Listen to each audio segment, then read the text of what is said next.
Puji Tuhan, kita sudah menikmati pujian penyembahan yang sangat-sangat memberkati jiwa kita. Dan saya menyampaikan salam kembali kepada Bapak, Ibu, saudara-saudaraku yang dikasihi oleh Tuhan, yang baru bergabung atau yang baru pertama kali bergabung di ibadah JKB online ini ya. Ya, puji Tuhan, tiba saatnya kita akan mendengarkan firman Tuhan, saudara-saudaraku. Mari kita berdoa. Bapa di surga, terima kasih Tuhan untuk setiap kasih Tuhan. Kami sudah diberkati melalui penyembahan, pujian yang sangat-sangat memberkati jiwa kami. Sehingga kami melihat bahwa kasih Tuhan itu lebih indah dari permata, lebih luas dari samudra, selebih segalanya buat kami. Kami tidak dapat hidup tanpa kasih Tuhan. Dan kami menikmati kasih Tuhan itu setiap hari. Terima kasih ya Bapak untuk setiap kasih dan pertolongan Tuhan dan kemurahan yang Tuhan selalu berikan kepada kami. Tiba saatnya kami akan mendengarkan firman Tuhan. Kami percaya bahwa firman ini akan terus memberkati kami. Tuhan memberikan pewahyuan yang lebih lagi, lebih dalam lagi. Kami mengerti akan kasih karunia Yesus yang ada di dalam hidup kami. Dan kami mau menikmati firman ini menjadi kekuatan kami, menjadi rema bagi kami, dan kami akan sangat-sangat diberkati oleh Tuhan. Melalui firman ini akan dibawakan oleh Bapak Pendeta Paruntungan Girsang.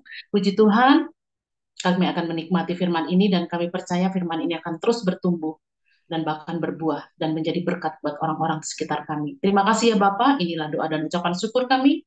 Kami siapkan menerima dengan kerendahan hati kami untuk setiap firman. Di dalam nama Yesus, kami sudah berdoa dan mengucap syukur. Haleluya, amin. Silakan Bapak Paruntungan Girsang untuk menyampaikan firman-Nya.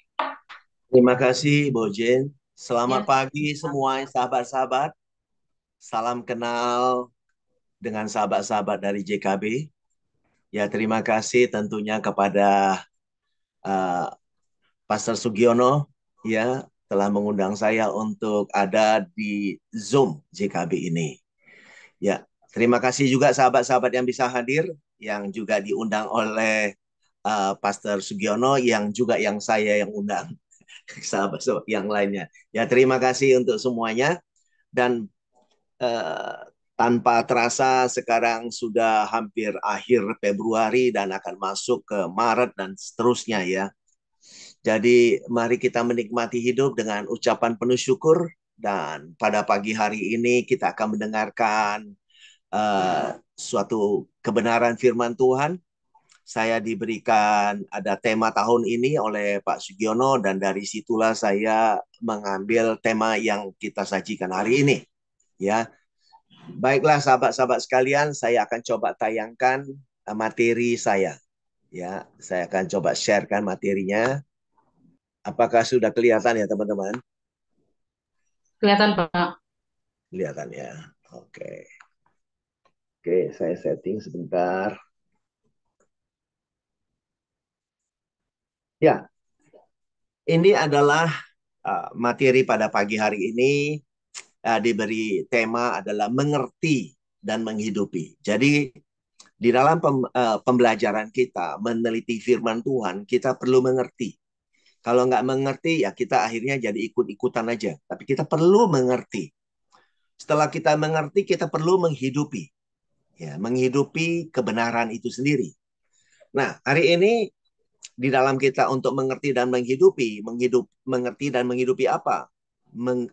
Penggenapan dari rencana Tuhan, penggenapan dari janji-janji Tuhan, dari kerinduan Tuhan dan kedatangannya. Ya, hari ini bersama JKB, Jaringan Kabar Baik. Oleh saya tadi sudah dikenalkan Pendeta Paruntungan Girsang. Saya sebagai koordinator Christ Center Ministry Indonesia. Itu ada email saya, ada WA saya. Ya, terima kasih. Terima kasih. Kita mulai teman-teman sekalian ya. Nah, pertama sekali tentunya saya mengutarakan di sini, walaupun kita sudah sama-sama tahu, tapi perlu kita dalami lagi rencana ya. Rencana. Apa sih yang menjadi rencana Tuhan? Nah, kita tahu di awal-awal Tuhan sudah berkata di Kejadian 1 ayat 26, berfirmanlah Allah, baiklah kita menjadikan manusia menurut gambar dan rupa kita. Jadi ada kata penting di sini, menurut gambar. dan rupa kita. Nah, apa ini gambar? Gambar Allah itu gimana? Gambar Tuhan itu gimana? Rupa Tuhan itu gimana? Nah, ini satu pertanyaan, satu hal yang perlu kita dalami ya. Apa itu? And then di sini di Efesus 1 ayat 4 dikatakan, sebab di dalam Dia, yaitu di dalam Kristus ya. Sebab di dalam Dia, yaitu di dalam Kristus. Di dalam Kristus Allah telah. Jadi ada kata telah, teman-teman sekalian ya. Telah memilih, ya, telah memilih kita sebelum dunia dijadikan, supaya kita kudus dan tak bercacat celah di hadapannya. Jadi dahsyat sekali, teman-teman, bahwa Tuhan sudah mempunyai rencana yang begitu indah, begitu agung, begitu mulia bagi kita, ya, di mana dikatakan sebelum dunia ada, ya, Dia telah memilih kita, ya, untuk apa? Kudus dan tak bercacat celah di hadapannya. Jadi inilah rencana Tuhan. Nah, nanti kita lihat bagaimana penggenapannya.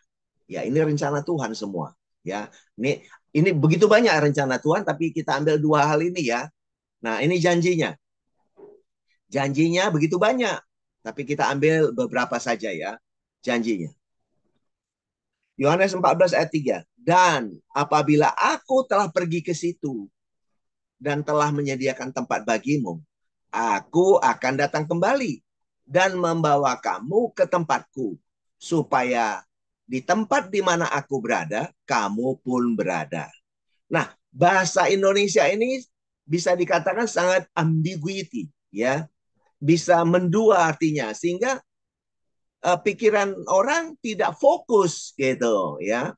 Dalam bahasa Indonesia ini mengakibatkan orang yang membacanya tidak mengerti dengan tepat, gitu ya. Nah, maka mari kita baca bahasa Inggrisnya. Ini supaya kita lebih clear ya, clear. Understanding kita lebih mantap ya. Ini King James, bilang Yohanes 14 ayat 3. And if I go and prepare a place for you, I will come again and receive you to myself. And receive you to myself. That where I am, there you may be also. Jadi dengan tegas di sini, ya, menerimamu, aku akan datang kembali, menerimamu masuk ke dalam diriku, bersatu dengan aku. Kira-kira begitu, saudara. Ya, bersatu dengan Sang Kristus. Nah, inilah yang disebut rumah Bapa. Jadi, rumah Bapa itu tidak lain adalah Sang Kristus itu sendiri. Tapi teman-teman sekalian, kalau kita memandang Kristus itu wujudnya manusia, maka mohon maaf, kita yang tidak nyambung dengan kebenaran firman. Karena Kristus itu adalah Allah yang roh. Nah, ini harus kita tangkap. Dia pernah turun menjadi manusia.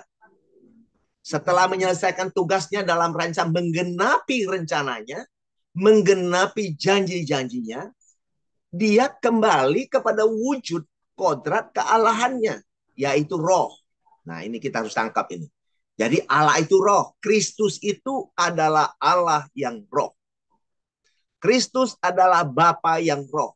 Nah, ini. Maka tidak heran kalau dikatakan aku dan Bapa adalah satu, gitu ya. Nah, ini penting sekali, Yohanes 14 ayat 3. So, very clear and understanding bagi kita semua, ya. And then I continue 2b. Nah, ini janjinya juga. Di Kisah 1 ayat 9.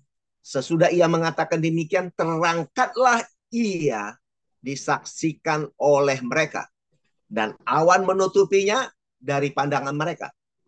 Ayat 10 katakan, ketika mereka sedang menatap ke langit, waktu ia naik itu, tiba-tiba berdirilah dua orang yang berpakaian putih dekat mereka.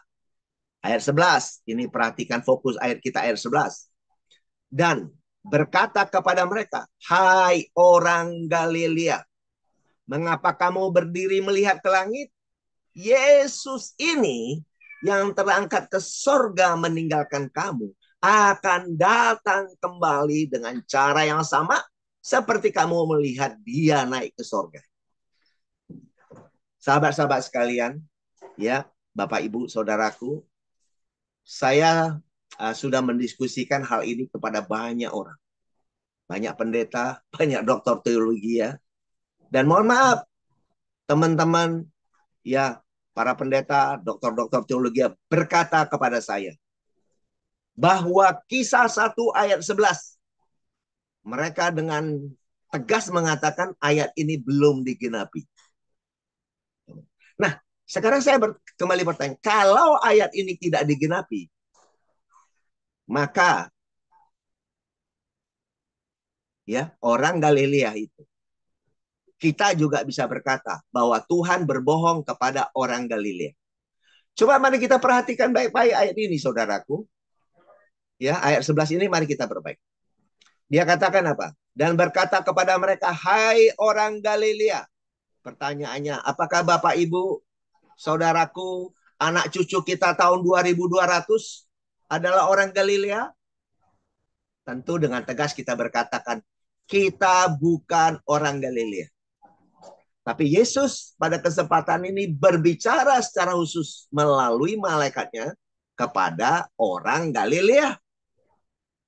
Kalau ayat ini belum digenapi, maka Tuhan menjadi Tuhan yang pembohong besar. Tapi ingat, Tuhan tidak pembohong. Tuhan tidak pernah berbohong. Dia menggenapi semua janji-janjinya dengan tepat. Ya, tepat.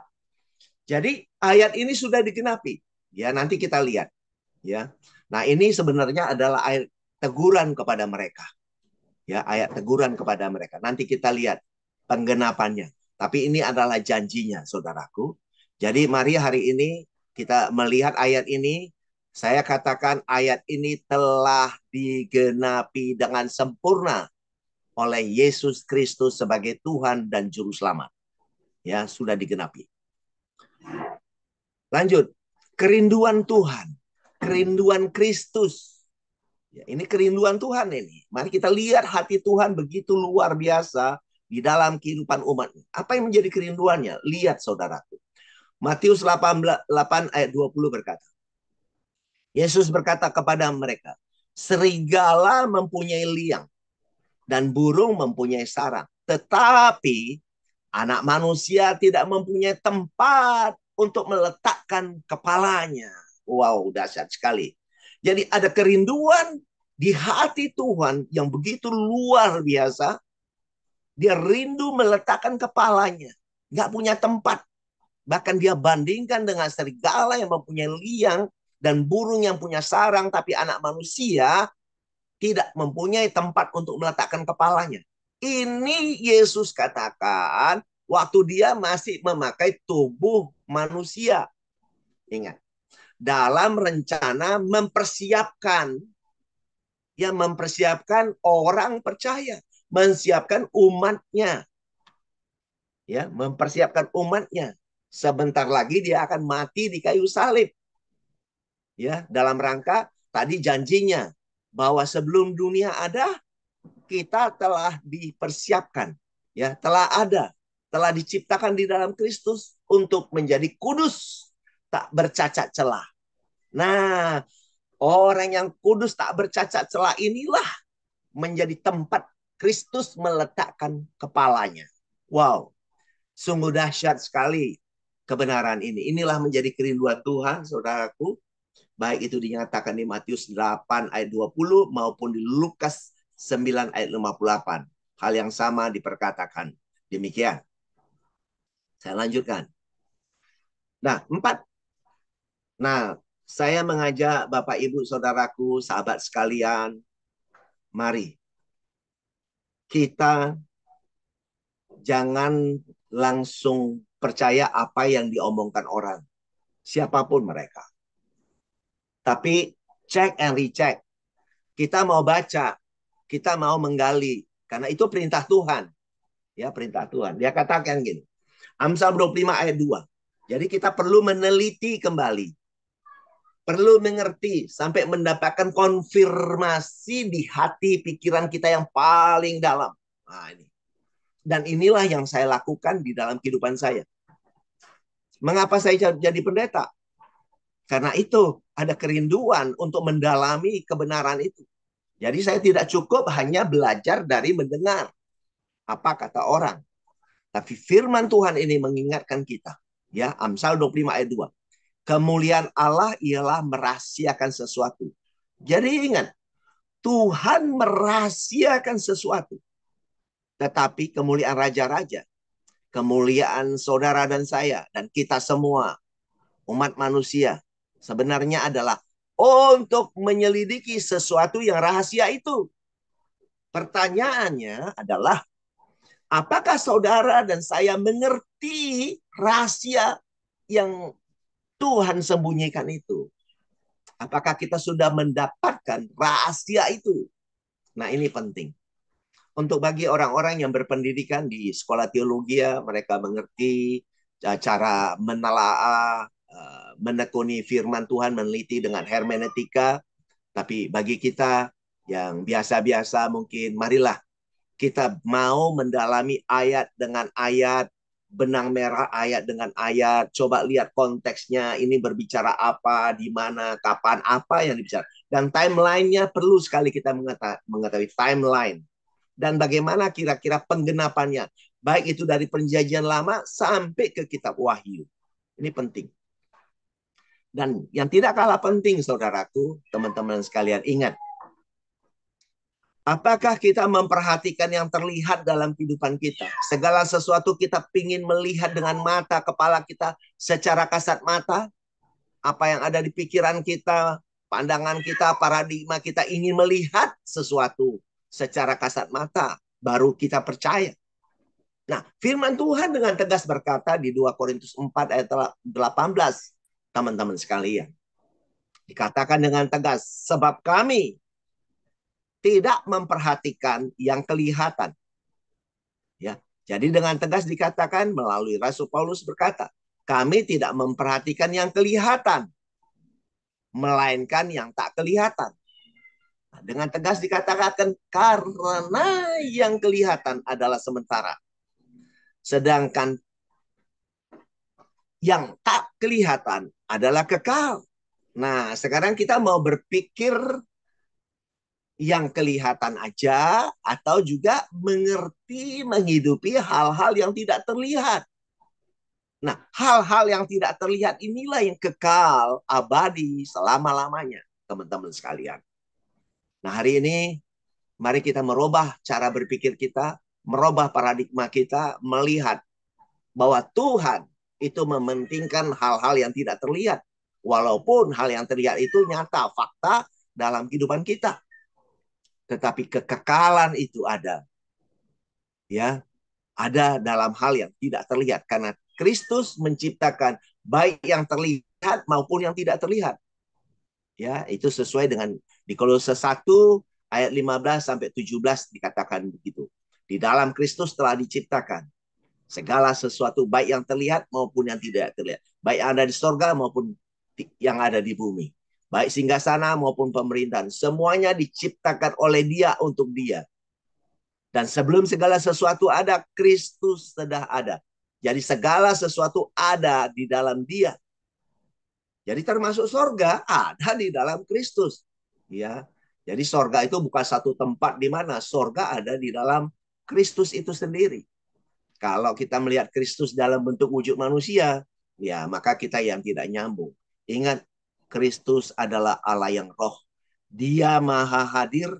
Sekarang ada di Bandung, ada di Jakarta, ada di Tangerang, ada di mana-mana, ada di Amerika, ada di Nederland, ada di Hong Kong, ada di Australia, ada di semua tempat.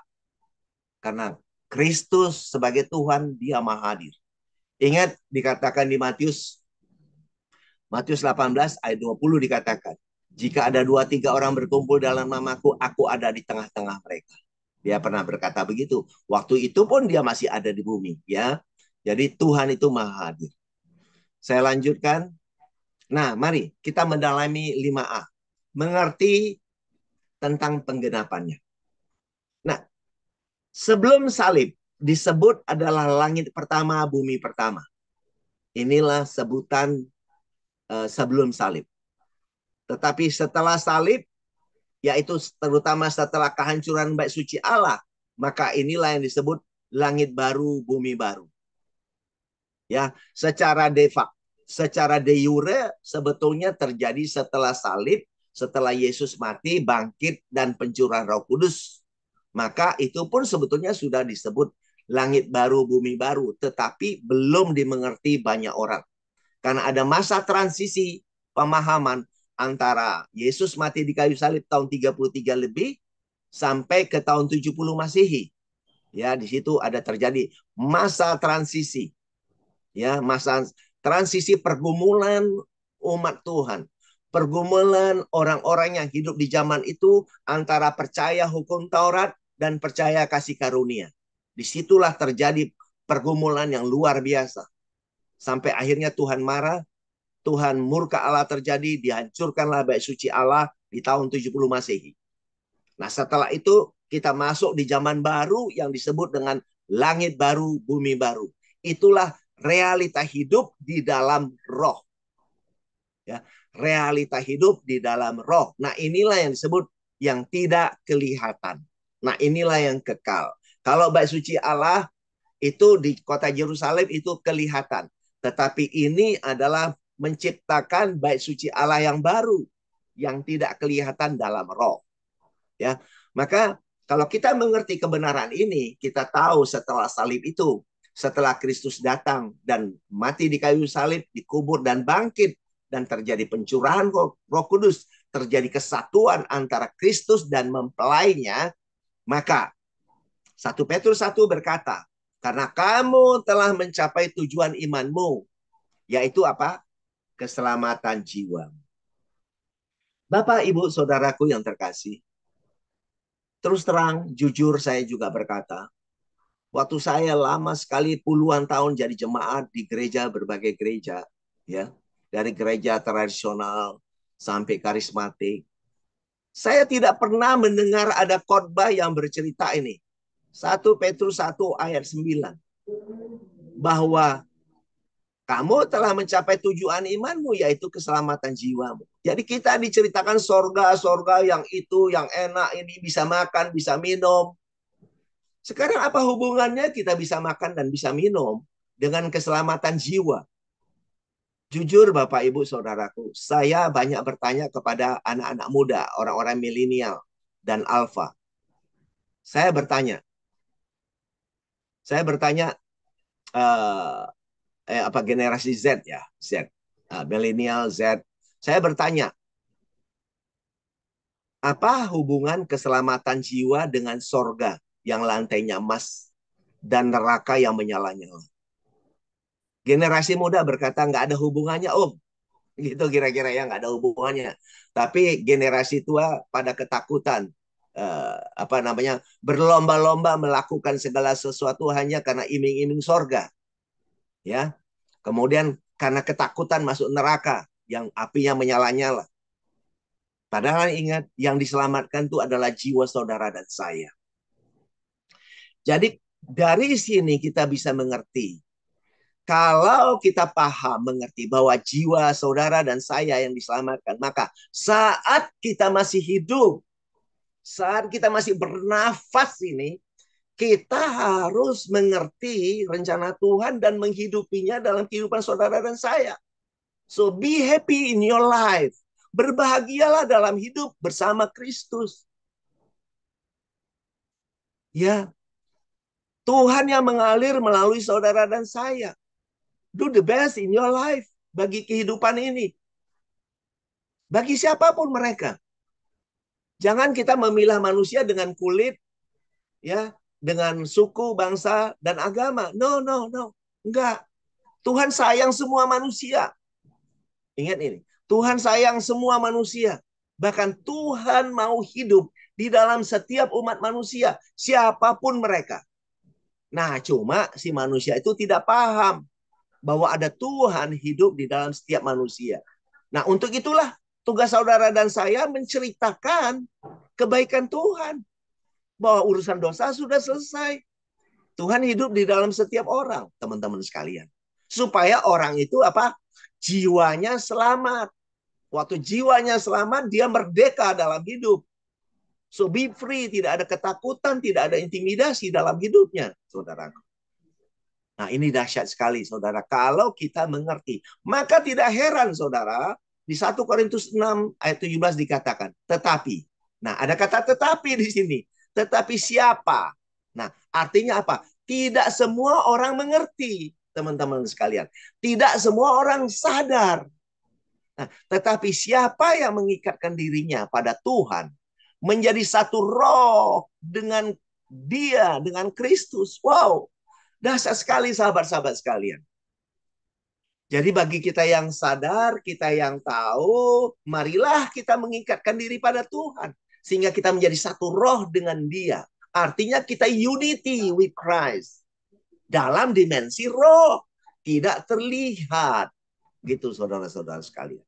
Ingat juga, Yohanes 6 ayat 63 berkata apa? Perkataan-perkataan Kristus itu adalah roh, saudaraku. Ya, perkataan Kristus roh.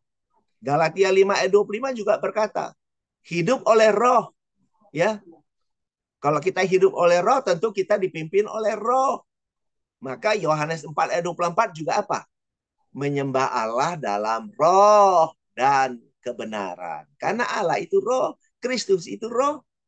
Ya, tapi terus terang, sahabat-sahabat sekalian, masih banyak orang yang cari muka kepada Tuhan dengan melakukan doa puasa itu ini untuk mencari pengasihan Tuhan. Tuhan sudah sayang kita, saudara.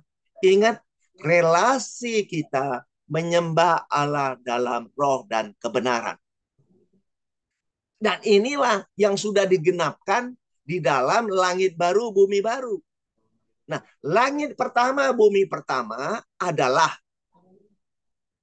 ikatan perjanjian yang pertama antara Tuhan dengan umatnya. Di mana relasi antara manusia dengan Tuhan diatur oleh hukum Taurat yang terjadi di dalam bait suci Allah di kota Yerusalem. Nah, itulah langit pertama, bumi pertama. Dan itu telah berlalu. Sudah selesai, sahabat sekalian. Sudah digenapi oleh Yesus karena bangsa Yahudi tidak mengerti pada saat itu. Maka murka Allah terjadi, kehancuran bait suci Allah terjadi di tahun 70. Itulah yang dikatakan hari Tuhan. Hari Tuhan, murka Allah, hari penghakiman. Sudah terjadi di tahun 70. Terjadi masa aniaya sebelum tahun 70. Ya, selama 3,5 tahun. Ya, tahun 66 sampai tahun 73 gitu ya, kira-kira ya. Terjadi perang besar. Ya, selama masa 3,5 tahun menjelang tahun 70 itu adalah masa aniaya besar yang terjadi di kota Yerusalem. Sampai ibu-ibu makan bayinya sendiri.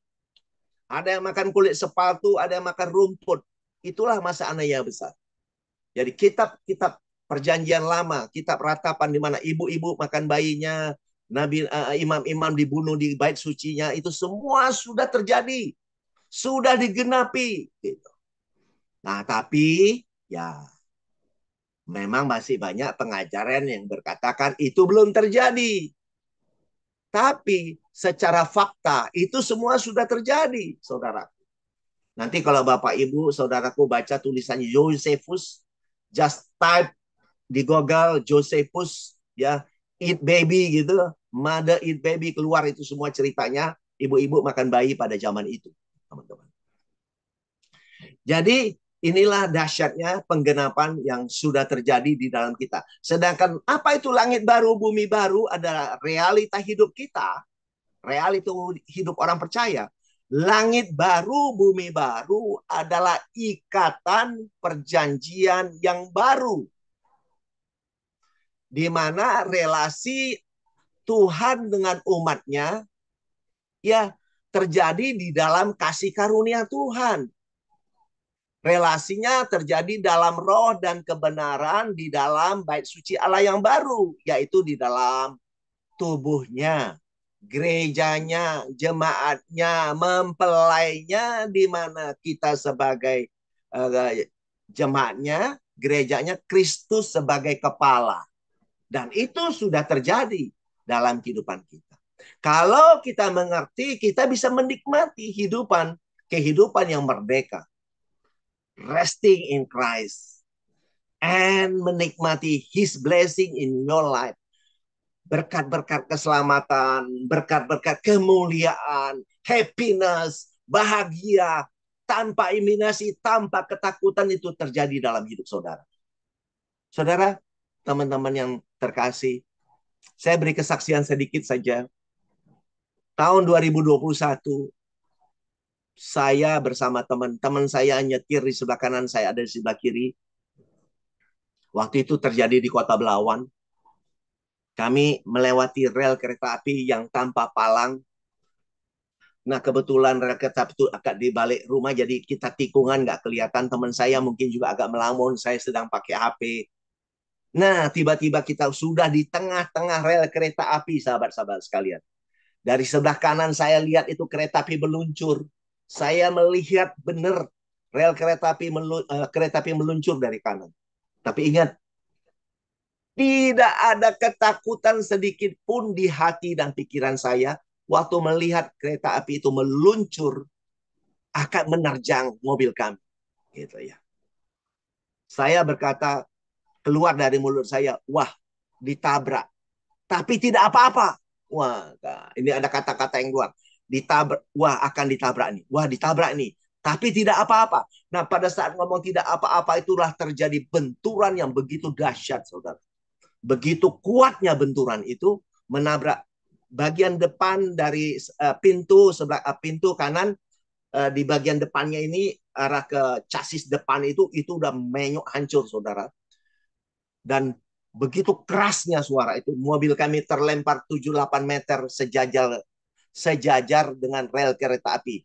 Padahal di sebelahnya itu ada tiang listrik, saudara. Bisa dibayangkan kalau mobil kami terlempar membentur tiang listrik dan balik ke rel kereta api, betapa luar biasanya kecelakaan itu. Tapi puji Tuhan, luar biasa. Penyertaan Tuhan sangat dahsyat. Mobil kami terlempar 7-8 meter sejajar rel kereta api. Dan tidak ada gerbong-gerbong kereta api sedikit pun yang menyentuh bodi mobil kami, saudara. Dahsyat sekali. Dan saya mau katakan, bukan menjadi kesaksian bahwa apa-apa, tidak. Saya hanya mau memberitahu bahwa tidak ada ketakutan sedikit pun di hati dan pikiran saya.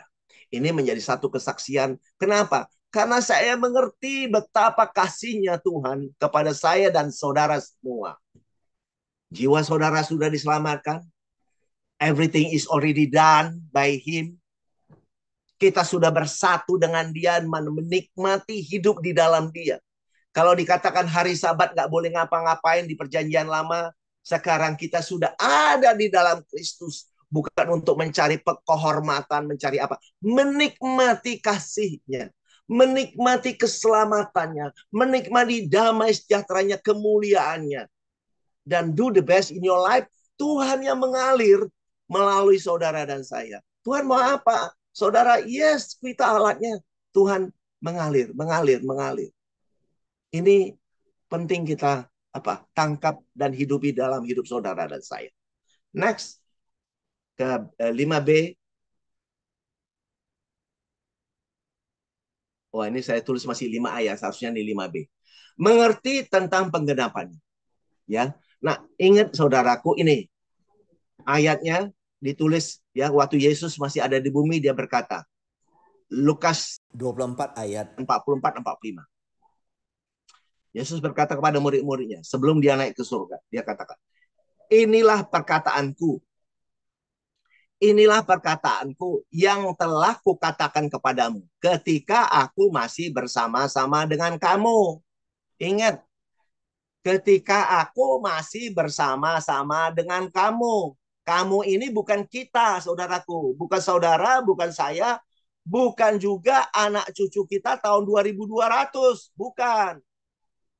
Bukan.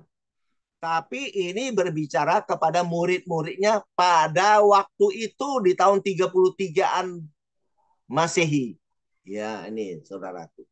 Jadi ketika aku masih bersama kamu dalam kurung adalah murid-muridnya pada waktu itu. Bahwa harus digenapi.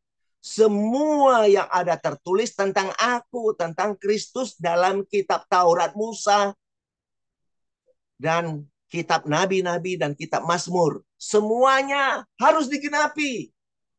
Nggak ada satupun yang tidak digenapi. Makanya dia mati di kayu salib, bangkit, pencurahan Roh Kudus, bait Allah, semuanya terjadi, saudara. Semuanya sudah terjadi. Akhir zaman sudah terjadi. Sudah terjadi. Ya. Nah, karena murid-muridnya tidak mengerti murid-muridnya. Bayangkan, murid-murid hidup bersama Yesus selama 3,5 tahun pagi, siang, malam. Tapi juga tidak mengerti apa yang tertulis dalam kitab perjanjian lama. Dan akhirnya, sebelum Yesus naik ke surga, dia apa? Lalu ia membuka pikiran mereka. Sehingga mereka mengerti kitab suci. Wow, luar biasa. Tuhan begitu baik. Dia membuka pikiran murid-muridnya sehingga murid-muridnya mengerti kitab suci. Pertanyaannya adalah, apakah juga pikiran saudara dan saya sudah dibuka? Begini saudara, banyak orang yang menyatakan dirinya orang Kristen, tapi belum menangkap esensi kebenaran pengajaran Kristus. Mengapa? Saya mau berkata begini. Kalau Kristus masih di langit, Tuhan masih jauh di langit sana. Pertanyaannya, bagaimana dia membuka pikiran saudara? Saudara berkata dia masih di langit. Saudara belum satu roh dengan dia. Tapi kalau saudara bilang, yes, Christ in me, Christ in you. Kami sudah bersatu dengan dia. Aku bersatu dengan dia. Maka dialah yang memberi pencerahan. Dialah yang memberikan iluminasi. Dialah yang menginspirasi pikiran saudara. Dialah yang memberi hikmat dalam saudara. Karena saudara bersatu dengan dia. Dan saya berkata ini bukan asal ngomong. Tapi inilah pengalaman pribadi saya. Dari dulu saya tidak mengerti, sampai sekarang saya bisa mengerti. Karena dulu saya pun tidak mengerti, teman-teman sekalian. Waktu saya masih di zaman-zaman cuma ikut-ikutan, ya, ikut-ikutan aja. Nah, saudara, bersatulah dengan dia, tetapi ingat, tetapi siapa yang mengikatkan dirinya kepada Tuhan menjadi satu roh dengan dia. Ada kata tetapi. Nah, untuk itu kita harus masuk di dalam siapa yang mengikatkan dirinya pada Tuhan. Sehingga kita menjadi satu roh dengan dia. Sehingga kita mengerti hatinya Tuhan, pikiran Tuhan, maksud Tuhan, apa yang Tuhan mau. Nah, ini teman-teman sekalian. Jadi, nah terjadilah secara de jure, ya, secara de jure di sini, walaupun ini fakta, tapi masih banyak tidak dipahami. Ya, waktu Yesus mati di kayu salib, ya, tabir bait Allah terbelah jadi dua, dari atas sampai ke bawah. Kalau dari bawah sampai ke atas beda. Ini dari atas, artinya Tuhan yang melakukannya. Tuhan tidak ada di dalam bait suci itu lagi sebenarnya. Tapi orang Yahudi tidak mengerti. Selama masa transisi 40 tahun, mereka masih potong binatang, potong binatang, potong binatang every years untuk pengampunan dosa. Padahal Yesus sudah mati di kayu salib. Yesus sudah mati di kayu salib. Ya, ingat, Yesus sudah mati di kayu salib. Nah, tapi mereka tidak mengerti, mereka tetap melakukan. Sampai akhirnya murka Allah terjadi, dihancurkanlah bait suci Allah. Nah, tadi dikatakan ada di Yohanes. Nanti saya singgung di anu berikutnya ya. Dan inilah ya, Yesus mati bangkit dari kubur ya. Inilah tubuhnya. Inilah tubuhnya, ya inilah sebetulnya mempelai itu, inilah tubuhnya. Disinilah Tuhan manusia bersatu dengan Tuhan di tubuhnya yang baru. Ya, pada saat terjadi pencurahan Roh Kudus, ya. Nanti saya ceritakan lagi, ini masa transisi, terjadi kehancuran bait suci Allah, dan ini yang disebut realita kita di dalam kehidupan bersama Kristus. Nah, kemudian, nah ini Yohanes 14 ayat 3 yang tadi dikatakan, kalau aku sudah pergi ke situ, aku sudah pergi ke salib, bukan pergi ke langit sorga sana, bukan. Kalau aku telah pergi ke salib, aku telah pergi ke situ, telah menyediakan tempat bagimu. Aku telah menyediakan tempat. Karena di rumah Bapakku banyak tempat. Dia katakan, ya Yohanes 14 ayat 2. Di rumah Bapakku banyak tempat. Kalau tidak demikian, aku memberitahukan kepadamu. Aku pergi ke situ menyediakan tempat bagimu. Artinya, aku pergi ke kayu salib menyediakan tempat bagi umatnya. Tanpa salib Kristus kita tidak bisa masuk ke rumah Bapa. Karena di rumah Bapa banyak tempat. Jadi dia pergi ke situ, Allah pergi ke salib.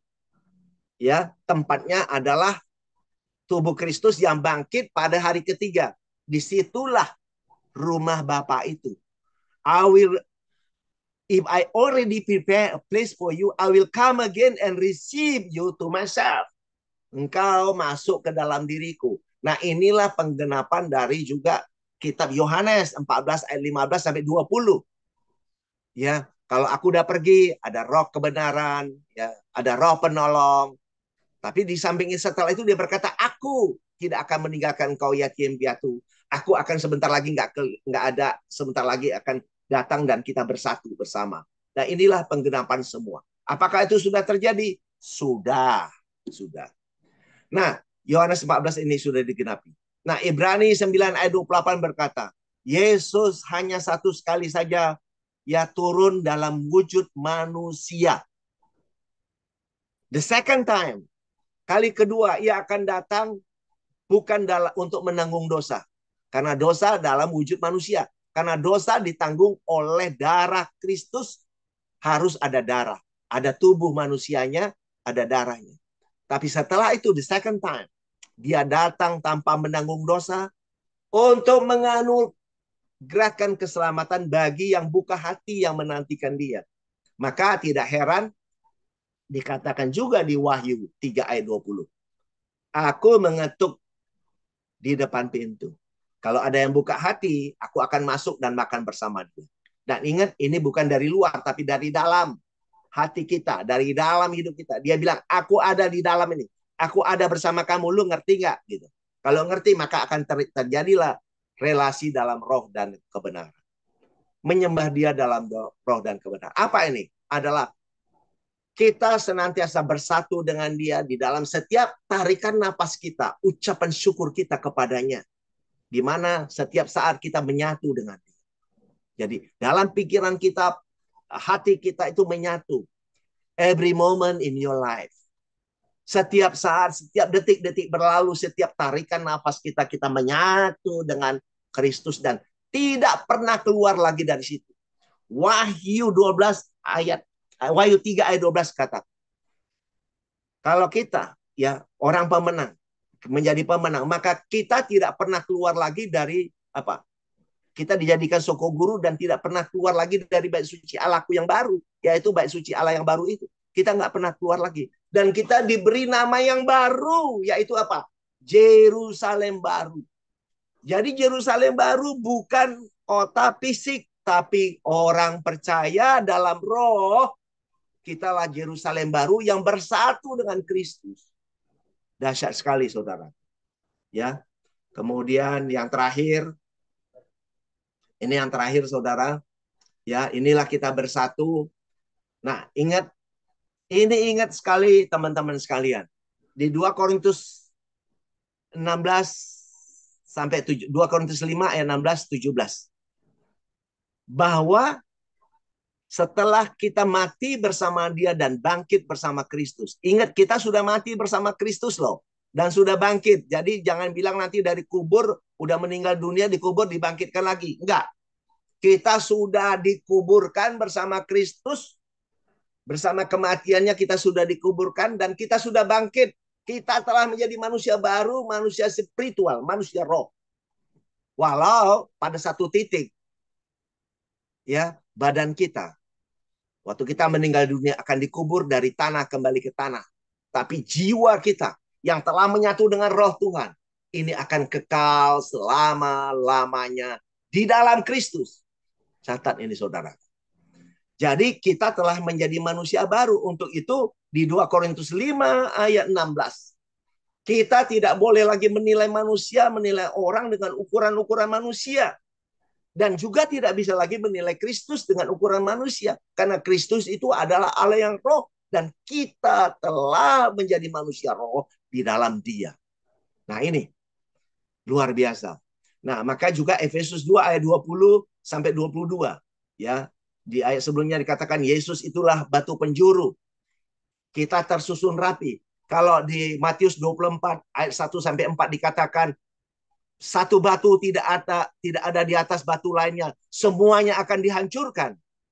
Maka kita adalah seperti batu. Yesus sebagai batu penjuru, kita adalah batu-batu yang tersusun rapi menjadi bait suci Allah dalam roh. Nah, inilah penggantinya. Yang dulu secara fisik yang ada di kota Yerusalem telah digantikan oleh orang percaya sebagai batu-batu yang tersusun mengikuti batu penjuru, Kristus sebagai batu penjuru, dan kita tersusun rapi menjadi bait suci Allah dalam roh. Dan ingat, Christ in you, Christ in me. Kristus ada di tengah-tengah saudara, di dalam saya. Bukan di tengah-tengah. Penerjemahnya Pak Giono pernah berkata kepada saya itu terjemahan Kolose 1 ayat 27 itu nggak tepat. Ada di tengah-tengah tengah-tengah kita. But inside, di dalam kita, ya, di dalam kita. Christ in you, the hope of glory. Kemudian Lukas 17 ayat 20 ayat 21 juga berkata apa? Kerajaan Tuhan ada di tengah-tengah kita. Ya, ada dalam kehidupan kita. Bahkan dia di Wahyu 21 ya dikatakan dari mulai 21 sampai ayat 6, 21 ayat 1 sampai 6 dikatakan semuanya sudah terjadi. Dialah Alfa dan Omega, ya. Jadi Tuhan sudah ada di tengah-tengah umatnya. Begitu kira-kira sahabat-sahabat sekalian. Di sini ingat. Nah, ini di Kisah 3 ayat 21. Kristus itu harus tinggal di sorga sampai waktu pemulihan segala sesuatu. Seperti yang difirmankan Allah dengan perantaraan nabi-nabi yang kudus di zaman dulu. Ini saya pernah, sebagai informasi aja teman-teman. Saya pernah menghadiri sebuah seminar atau dialog para doktor teologi. Mereka beranggapan karena ini ditulis di perjanjian baru, mereka beranggap ini Yesus sekarang ini masih ada di surga nih, sekarang ini. Nanti kalau udah tiba pemulihan nanti, baru dia akan turun. That's totally wrong understanding. Salah besar teman-teman sekalian. Ini diceritakan kembali oleh Petrus adalah cerita karena pikirannya sudah dibukakan oleh Yesus. Maka dia mengerti. Yesus sebelum turun ke bumi dulu itu, dia ada di sorga. Tetapi setelah dosa melimpah-limpah, karena hukum Taurat diberikan agar dosa melimpah-limpah, maka dia turun untuk melakukan pemulihan segala sesuatu sehingga janji-janjinya, rencananya, kerinduannya semua digenapi waktu dia terjadi sampai pencurahan Roh Kudus dan kita bersatu dengan dia di dalam kemuliaannya. Ya, jadi kita sudah unity with Christ in your life. Ya, itu. So be happy in your life teman-teman sekalian. Nah, ini kesimpulan. Kesimpulan satu, rencana, janji, kerinduan dan kedatangannya telah digenapi. Kalau ada satu yang tidak digenapi, artinya Tuhan kita tidak sempurna. Tapi Tuhan kita adalah Allah yang sempurna. Semua janji-janjinya telah digenapi. Nah, kita hidup di dalam Tuhan yang dahsyat, Tuhan yang luar biasa, Tuhan yang menggenapi semua janji-janjinya. Ya, puji Tuhan. Jiwa saudara dan saya, kita semua telah selamat. Tadi 1 Petrus 1 ayat 9. Mari bersyukur kita memiliki Tuhan yang telah menggenapi semua janji-janjinya. Tidak ada tanda tanya lagi. di dalam kehidupan kita tentang apapun, mau tentang rapture, tentang apa lagi, tentang kedatangan kedua. No. Everything is already done in your life. Dunia ini nggak akan hancur, saudara. So be happy in your life. Peliharalah bumi ini. Mari kita jaga kelestarian bumi ini untuk kehidupan anak cucu yang mendatang jutaan tahun. Ya, itulah rencana Tuhan. Pengkhotbah 1 ayat 4 katakan, keturunan yang satu pergi, keturunan yang satu datang, bumi tetap ada. Nah, kemudian yang ketiga, Kristus adalah Allah yang roh. Dia sudah bangkit dalam roh. Ya, dia bangkit dalam roh. Dia menjadi roh yang menghidupkan. Nah, ini roh yang menghidupkan inilah Bapak Ibu Saudaraku yang tidak pernah diajarkan sama kita dari dulu. Inilah penggenapan dari apa yang disebutkan di Taman Eden, pohon kehidupan. Pohon kehidupan yang ada di Taman Eden is talk about digenapi Tuhan Yesus Kristus sebagai dia bangkit menjadi roh yang menghidupkan. Nah, roh yang menghidupkan inilah yang menghidupkan setiap kita hidup di dalam dia. Dahsyat sekali teman-teman sekalian. Nah, jadi Kristus itu maha hadir. Ya, dia ada di mana-mana. Ya, maha hadir. Nah, kita telah menjadi manusia roh, manusia spiritual yang segambar dan serupa dengan Kristus. Apa dikatakan segambar dan serupa? Segambar dan serupa artinya Kristus adalah Allah yang roh. Kita adalah manusia roh di dalam dia. Efesus 2 ayat 10 dikatakan, kita buatan Allah diciptakan di dalam Kristus. Nah, waktu diciptakan dalam Kristus itulah kita menjadi segambar dan serupa dengan dia. Menjadi manusia roh yang hidup di dalam Kristus Allah yang roh. Di mana sebagai mempelainya, kita sebagai mempelainya atau jemaatnya, kita telah bersatu satu roh dengan Kristus sebagai kepala gereja, kepala jemaat. Dia sebagai suami, jemaat sebagai istri, dia sering memberi umpama suami dan istri. Yang tidak lain bertujuan adalah menceritakan relasi antara Kristus dan jemaatnya, di mana Kristus sebagai kepala. Nah, Christ in you, teman-teman, the hope of glory, Kristus yang mengalir, Kristus yang terekspresikan dalam hidup saudara dan saya, kemanapun saudara pergi dan dimanapun saudara berdiri. Mari sahabat sekalian, teman-teman terkasih, sadarilah, berbahagialah, rest in Christ, hidupi Kristus, dan di mana kita semua telah dipercaya di dalam dia untuk menjadi kesaksian dalam hidup kita kemanapun saudara pergi dan dimanapun saudara berdiri. Ya, berikan kasihnya, biarlah kasihnya mengalir melalui saudara dan saya. Mari dalam hidup berikan karya terbaik bagi kehidupan sehingga aroma kerajaan Kristus bisa dirasakan dimanapun kita berada. Terima kasih saudaraku, itu yang saya sampaikan pada hari ini. Dan sebelum itu mari saya tutup dalam doa. Mari kita tundukkan kepala dan kita berdoa. Tuhan, kami mengucap syukur dan berterima kasih. Kami telah mendengarkan kebenaran firman Tuhan. Terima kasih Tuhan akan firman-Mu yang disampaikan pada hari ini. Kami percaya firman Tuhan yang ditabur tidak pernah kembali sia-sia. Kami percaya juga Engkau akan memberikan pencerahan, iluminasi dalam kehidupan kami. Kami percaya Christ in me, Christ in you bagi sahabat semua. Dan kami aminkan Tuhan yang memimpin kami. Dan kami aminkan kami dijauhkan dari segala kuman penyakit. Dan kami aminkan kami semua sehat. Yang sakit disembuhkan di dalam nama Tuhan Yesus Kristus. Terpuji namamu Tuhan. Dan kami aminkan juga Tuhan, apa yang Tuhan percayakan, yang kami kerjakan, anak cucu kami kerjakan, kami semua geluti. Kami aminkan semua Tuhan berkati, berhasil sempurna di dalam nama Tuhan Yesus Kristus. Terpuji namamu, hanya di dalam nama Yesus Kristus kami berdoa, mengucap syukur. Amen, amen.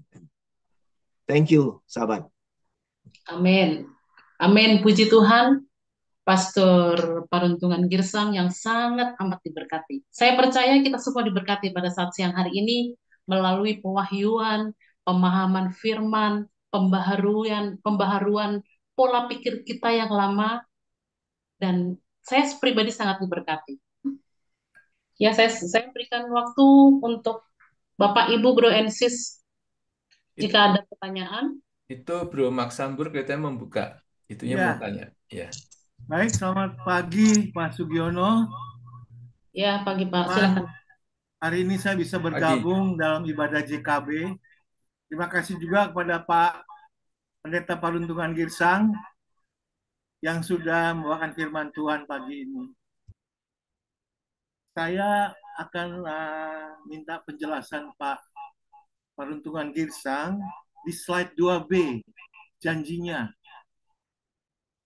Itu di Kisah Rasul 1 ayat 11 ya. Itu kan berkata kepada mereka, hai orang-orang Galilea, mengapakah kamu berdiri melihat ke surga, ke langit?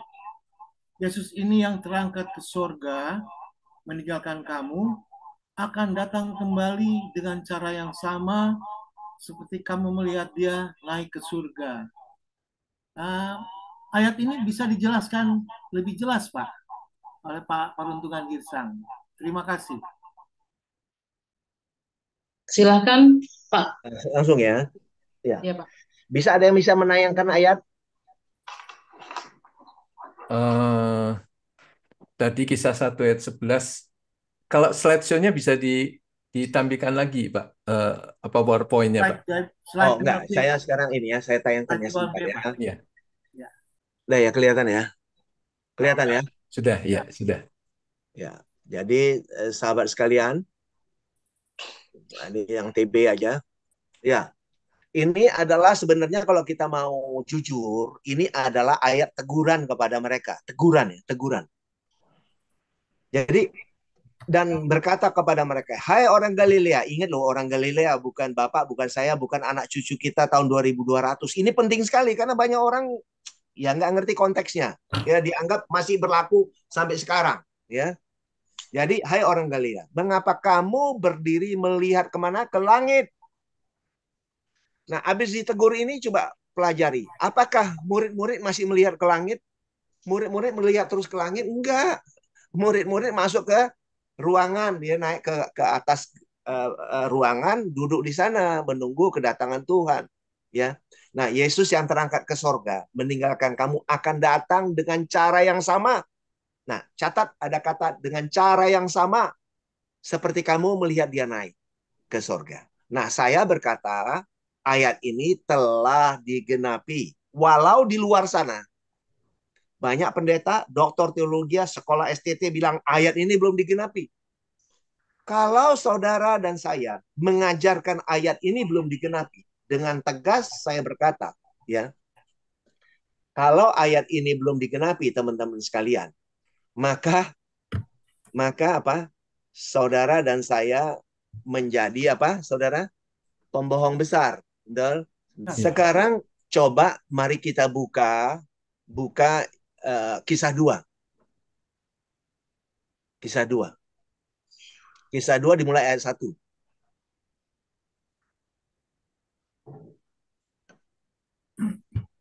Kisah 2 ya, kisah 2 ayat 1. Sekarang mari kita baca di sini. Ketika hari Pentakosta tiba, ya hari Pentakosta tiba. Mereka semua bersama-sama berada di tempat yang sama. Nah, dan tiba-tiba terdengarlah dari mana, saudaraku? Dari langit, betul nggak? Tadi kan jangan kau melihat, mengapa kalian melihat ke langit? Nah, sekarang ini dikatakan apa? Jangan turunlah apa dari langit bunyi seperti tiupan angin kencang dan bunyi itu memenuhi seisi rumah tempat mereka sedang duduk. Dan tampaklah kepada mereka lidah-lidah seperti nyala api yang bertebaran dan hinggap di atas mereka masing-masing. Maka mereka semua dipenuhi dengan apa? Roh Kudus, dan mulai berbicara dalam berbagai bahasa seperti yang diberikan Roh Kudus untuk mereka ucapkan. Pada waktu itu ada orang-orang Yahudi yang tinggal di Yerusalem, orang-orang saleh dari tiap-tiap bangsa di bawah kolong langit. Dan ketika bunyi itu terdengar, sekumpulan orang banyak datang bersama-sama dan bingung karena setiap orang sedang mendengar mereka itu berbicara dalam bahasa mereka sendiri. Mereka takjub dan heran sambil berkata, bukankah mereka semua yang sedang berbicara itu adalah orang Jakarta? Orang Bandung? Bukan, orang-orang Galilea. Iya kan? Orang-orang Galilea. Jadi tadi teguran kepada orang Galilea. Jangan melihat ke langit. Nah, turunlah dari langit bunyi, ya, memenuhi ruangan. Mereka dibaptis, ya, dalam apa? Api dan roh, ya, pencurahan Roh Kudus. Nah, sekarang orang Galilea artinya sudah dipenuhi, ya. Orang Galilea dipenuhi dengan cara yang sama, turun dari langit. Tadi naik ke langit, sekarang turun dari langit. Kemudian sekarang coba Bu bukakan Matius 3 ayat 11. Matius 3 ayat 11. Matius 3 ayat 11 berkata, ini Yohanes Pembaptis berkata, aku membaptis kamu dengan air sebagai tanda pertobatan. Tetapi ia yang datang kemudian daripadaku lebih berkuasa daripadaku. Dan aku tidak layak melepaskan kasutnya. Ia akan membaptis kamu dengan Roh Kudus dan api. Dan dengan api. Jadi waktu terjadi Pentakosta, mereka dibaptis dengan api dan roh, ya, dengan Roh Kudus dan api. Nah, Kristus ada nggak di situ? Datang nggak di situ? Itu pertanyaan. Ada nggak? Hanya Kristus yang bisa membaptis dengan Roh Kudus dan api. Gitu Pak Max. Jadi Kristus sudah ada di situ, bergabung sama orang Galilea waktu itu, di situ ada di situ gitu.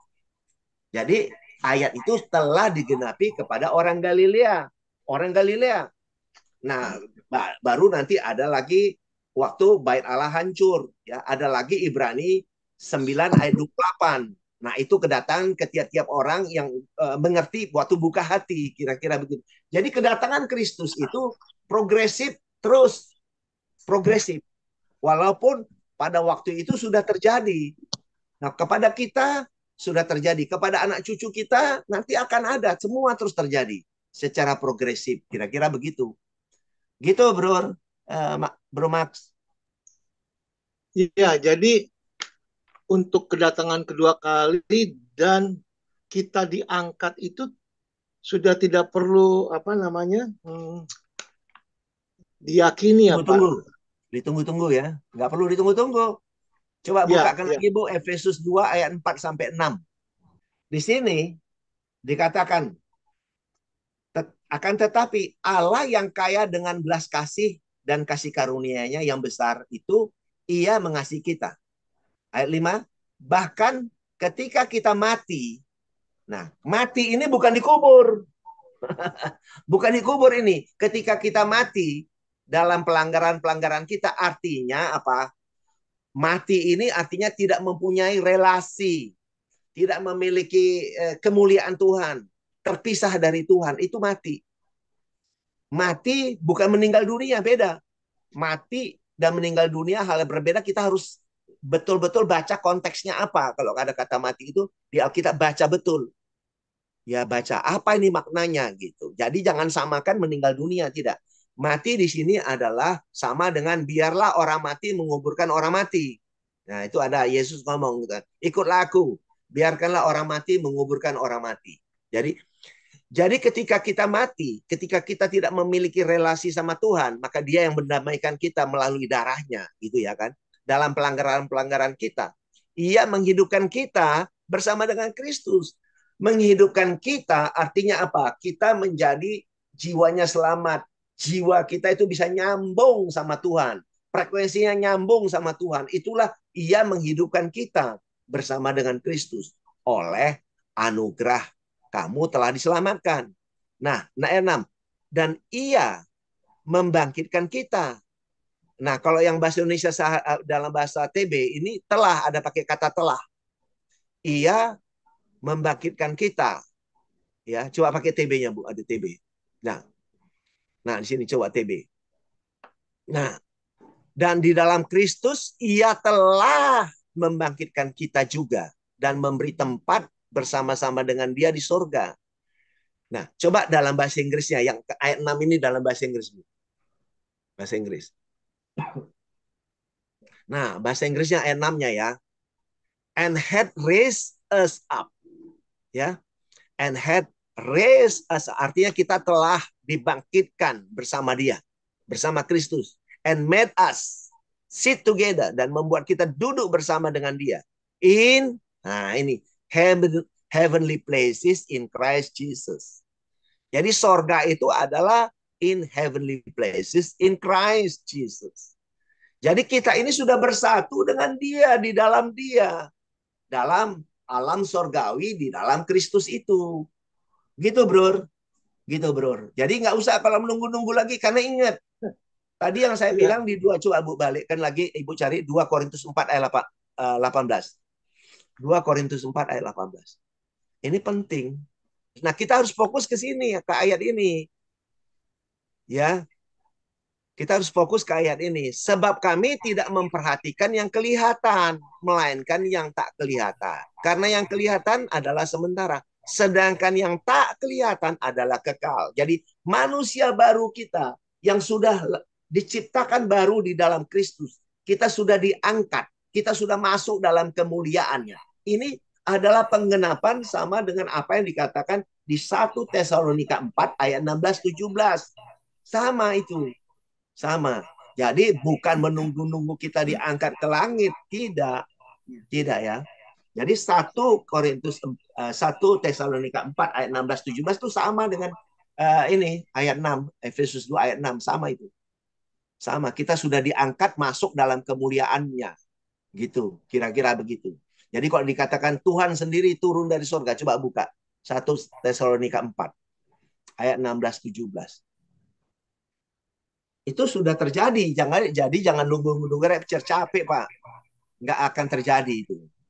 Jadi capek kita hanya membohongi generasi-generasi kita dengan hal-hal yang nggak benar gitu. Nah ini, sebab kalau waktu tanda diberi pada waktu penghulu malaikat berseru dan sangkakala berbunyi, maka Tuhan sendiri akan turun dari sorga.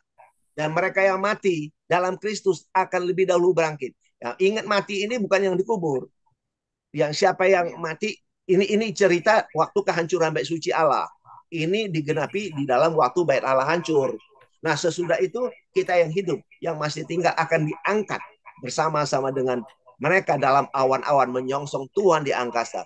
Demikianlah kita selama-lamanya bersama-sama dengan dia. Nah, waktu bait Allah hancur, waktu terjadi peperangan, sangkakala udah dibunyikan terjadi peperangan itu sudah ada. Jadi waktu bait Allah hancur, Tuhan sudah nggak ada di bait suci itu. Nah, Tuhan sendiri turun dari surga. Jadi, bait suci Allah, ruang maha suci bagi bangsa Yahudi, agama Yahudi itu adalah surga. Maka Tuhan turun dari surga, dari bait suci itu, datang kepada umatnya. Orang yang mati percaya dipulihkan, dan kita yang masih hidup juga, dia turun kepada kita. Kita diangkat. Kita diangkat masuk dalam kemuliaannya. Awan-awan itu berbicara kita masuk dalam kemuliaannya Tuhan. Di dalam Kristus itu. Gitu kira-kira. Jadi jangan ngebayangkan kita secara fisik diangkat itu, ini, itu. Ya, jangan berimajinasi, menghayal yang enggak. Capek sendiri kita. Dan enggak ada happiness di dalam hidup kita.